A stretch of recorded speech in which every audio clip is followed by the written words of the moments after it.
Bollywood and drama इन दोनों का रिश्ता बहुत पुराना है और हम सभी ये सोचते हैं दैट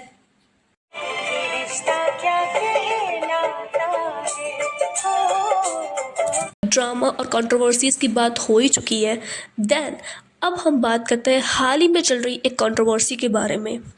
आप सभी लोग तो जानते ही होंगे कि फ़िलहाल मूवी जिगरा रिलीज़ हुई है, जिस मूवी की लीड एक्ट्रेस है आलिया भट्ट, और उनके साथ हमें इस मूवी में वेदांग रैना भी देखने को मिले हैं। इससे पहले वेदांग हमें आर्चीज़ मूवी में देखने को मिले थे, और अगर हम उनकी एक्टिंग की बात करें तो आर्चीज़ में उन्होंने कुछ खास एक्टिंग तो नहीं की थी, बट अगर हम कंपेयर करें दूसरे नेपो किड्स से तो उनकी एक्टिंग बहुत बेटर थी। बट अब अगर बात करें मेन टॉपिक की, जिगरा की, तो अगर हम इसकी स्टोरी लाइन की बात करें तो इस मूवी में मेनली एक ब्रदर और सिस्टर की स्टोरी दिखाई गई है, जिसमें भाई बहन के रिलेशन को बहुत ज़्यादा मीनिंगफुल वे में दिखाया गया है, जिसमें Alia is playing the role of Satya and Vedang is playing the role of Ankur. और मूवी के अंदर वेदांग अपनी लाइफ के पहले बिजनेस ट्रिप पर जाते हैं इन अ एशियन कंट्री नेम ह्यूआनशीडाओ, जहाँ पर उसे मैनिपुलेट एंड अक्यूज किया जाता है फॉर ड्रग अफेंडर। और जब Satya comes to know about that, उसका साइको मोड ऑन हो जाता है। वो कैसे भी अपने भाई को वहाँ से छुड़ाना चाहती है और उसके लिए वो किसी भी लिमिट तक जा सकती है। और आखिर में उस पर बहुत ज़्यादा सोच विचार करने के बाद एंड में वो जेल ब्रेक का प्लान बनाती है एंड एट द एंड वो अपने भाई को छुड़ाने में सक्सीड हो जाती है। सो इस मूवी का कॉन्सेप्ट बहुत ज़्यादा डिफरेंट है दूसरी बॉलीवुड मूवी से। इसमें कोई फालतू का लव ड्रामा नहीं दिखाया जाता है। स्टोरी लाइन पूरी फोकस्ड है ब्रदर और सिस्टर के रिलेशन के ऊपर। अगर हम इस मूवी की बात करें तो ट्रेलर तो बहुत ज़बरदस्त था, प्रमोशन भी बहुत अच्छे थे। इवन दो वो कपिल शर्मा शो के फर्स्ट एपिसोड में हमें देखने को मिले थे मूवी को प्रमोट करने के लिए। आलिया भट्ट जैसी फेमस एक्ट्रेस भी मूवी में देखने को मिली है। स्टिल मूवी को इतना ज़्यादा लाइमलाइट नहीं मिल पा रहा है।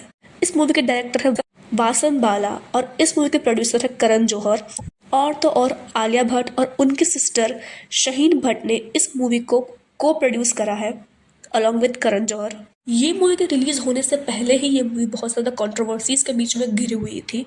मूवी के रिलीज होने से पहले कंट्रोवर्सी बाहर आई, जिसके अंदर ऐसे ही जिगरा मूवी की टीम प्रमोशन के दौरान ट्राइड एंड रिफ्यूज प्रोडक्शन में गई थी। आलिया भट्ट, वेदांग रैना, वसंत बाला भी पहुंचे थे, जहाँ पे वो मूवी और उनके एक्सपीरियंस के बारे में बता रहे थे। जहाँ पे बिटवीन द कॉन्वर्जेशन वसंत ने एक बात बोली that he was not at all happy when Karan sent the movie draft to Alia Bhatt directly, क्योंकि वसंत उस मूवी की स्क्रिप्ट किसी से भी शेयर नहीं करना चाहते थे। उन्होंने सिर्फ एक डमी ड्राफ्ट बनाया था just to know the story line. It was not all the actual script. और वासन सिर्फ और सिर्फ उसको करण के साथ शेयर करना चाहते थे और उनके थॉट्स उस पर जानना चाहते थे। जैसे ही वासन ने वो ड्राफ्ट करण को सेंड करा, 7 से 8 घंटों के अंदर ही करण ने वो ड्राफ्ट आलिया को सेंड कर दिया। और जब वासन ने उन्हें क्वेश्चन करा तो उस पर करण ने ये बात बोली that this is how it works. तो क्लियरली मूवी के डायरेक्टर वसन बहुत ज़्यादा नाखुश थे करण के ये बिहेवियर की वजह से कि उन्होंने एक बार उस चीज़ को डिस्कस करना भी ज़रूरी नहीं समझा डायरेक्टर के साथ। और इस इंसिडेंट को देखकर लोगों को जो प्रॉब्लम थी करण जौहर से दैट वो बहुत ज़्यादा ऑब्सेस्ड है विद आलिया भट्ट, वो और ज़्यादा बढ़ गई। अब इससे ये बात पता चलती है दैट ऐसे बहुत सारे प्रोजेक्ट्स रहे होंगे जहाँ पर डिजर्विंग एक्ट्रेसेस को रोल नहीं मिला होगा जस्ट बिकॉज ऑफ करण के अनप्रोफेशनल ऑब्सेशन की वजह से।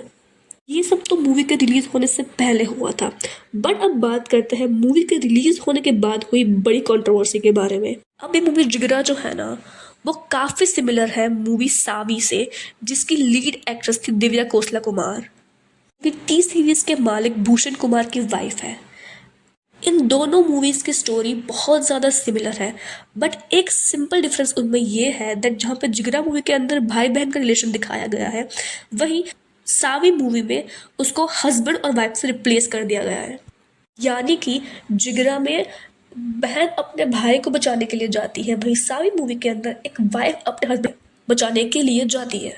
इससे पहले कि आप ये समझे दैट करण ने स्क्रिप्ट चुराई है, I want to tell you that Savi movie भी कोई ओरिजिनल मूवी नहीं है, वो भी एक Hollywood movie the next 3 days का हिंदी अडेप्टेशन है।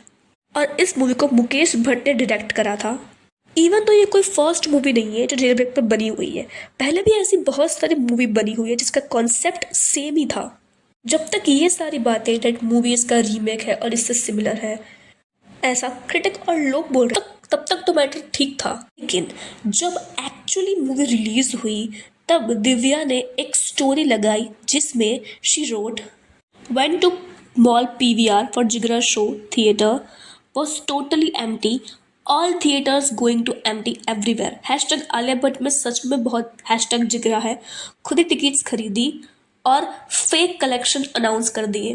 Wonder why paid media is silent.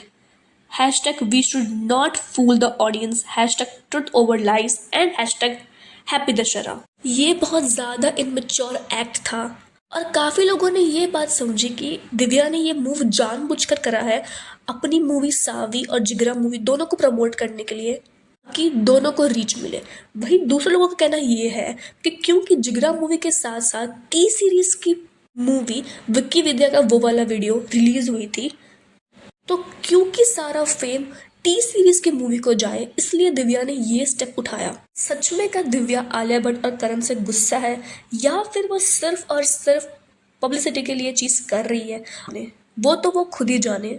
But इस पूरे इंसिडेंट के बाद करण जौहर ने भी एक स्टोरी लगाई जिसमें he wrote that silence is the best speech you will ever give to fools. According to netizens Karan ये रिप्लाई और ये टॉन्ट दिव्या को दे रहे थे और यहाँ भी ये टॉन्ट गेम रुका नहीं। दिव्या ने again back to back 2 stories लगाई। The first story she wrote the truth will always offend fools opposed to it and उनकी दूसरी स्टोरी में उन्होंने ये बात बोली that when you are shamelessly accustomed to stealing what rightfully belongs to others, you will always seek shelter in silence. You will have no voice, no spine. अब ऐसा लग नहीं रहा कि ये स्टोरी सिर्फ और सिर्फ एक कोइंसिडेंट है, क्योंकि इन सभी स्टोरीज की टाइमलाइन बहुत ज़्यादा सिमिलर है और किसी एक के स्टोरी लगाने के बाद तुरंत ही दूसरे की स्टोरी आई है, यानी कि कहीं ना कहीं सच में दिव्या और करण एक दूसरे को ही टॉन्ट कर रहे थे। सो यार इन सारी बातों को देख के हमें ये बात पता लगती है that Divya is not at all happy with the movie Jigra. So यार दैट्स इट फॉर टुडे। आप अपने ओपिनियन हमें कमेंट्स में बताएं दैट आपको क्या लगता है कि दिव्या का ऐसे गुस्सा करना जायज़ है या फिर करण जौहर और आलिया भट्ट ने सच में गलती करी है। So that's it for today. If you like the video, then please hit the like button to the channel, subscribe to my channel. Thanks for watching.